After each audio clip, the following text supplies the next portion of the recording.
তো আজকে আমি একটা ভিডিও নিয়ে এসেছি যেটার মধ্যে তোমরা ব্যাটারি হেলথ দেখতে পাবে এমআই ফোনে, ঠিক আছে? তো আইফোনে তো ফেসিলিটি আছে ব্যাটারি হেলথ ইনবিল্ট দেখার জন্য, 100% আছে না 90% আছে, তোমরা ব্যাটারিটা টিল্ট করে দেখতে পাবে। কিন্তু তোমরা এমআই ফোনে তোমরা তো ওই ফেসিলিটি পাওনি। তো তার জন্য তোমাকে একটা কোড ক্লিক করতে হবে। কোডটা আমি দেখাচ্ছি জাস্ট সিম্পলি। এখানে দেখো কোডটা,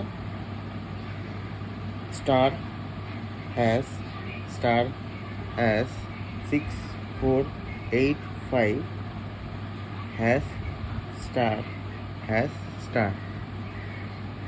দেখো এইখানে দেখিয়ে দিল তোমার ব্যাটারির কন্ডিশনটা কি, গুড দেখাচ্ছে, তাহলে ব্যাটারিটা নর্মাল স্টেটেই রয়েছে। এবারে এটাও দেখাতে পারে ব্যাড কন্ডিশন আর এক্সিলেন্ট কন্ডিশন। এক্সিলেন্ট কন্ডিশন তখন দেখায় তখন তোমার নতুন ফোন, এই যে তখন এক্সিলেন্ট কন্ডিশন দেখায়। গুড মানে নর্মাল স্টেটে রয়েছে, মানে ধরতে পারো তোমার ব্যাটারি পার্সেন্টেজ 85 থেকে 90-র মধ্যে রয়েছে। এবার যদি দেখায় ব্যাড, মানে বুঝতে পারছো তোমার এই ব্যাটারিটা তোমার চেঞ্জ করতে হবে। ব্যাড বলে না, ওখানে সার্ভিস লেখা থাকে।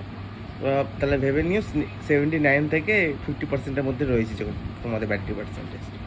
তো ভিডিওটা ভালো লাগলে সাবস্ক্রাইব করো চ্যানেলটাকে, আরও এরকম ভিডিও দেখার জন্য। ধন্যবাদ।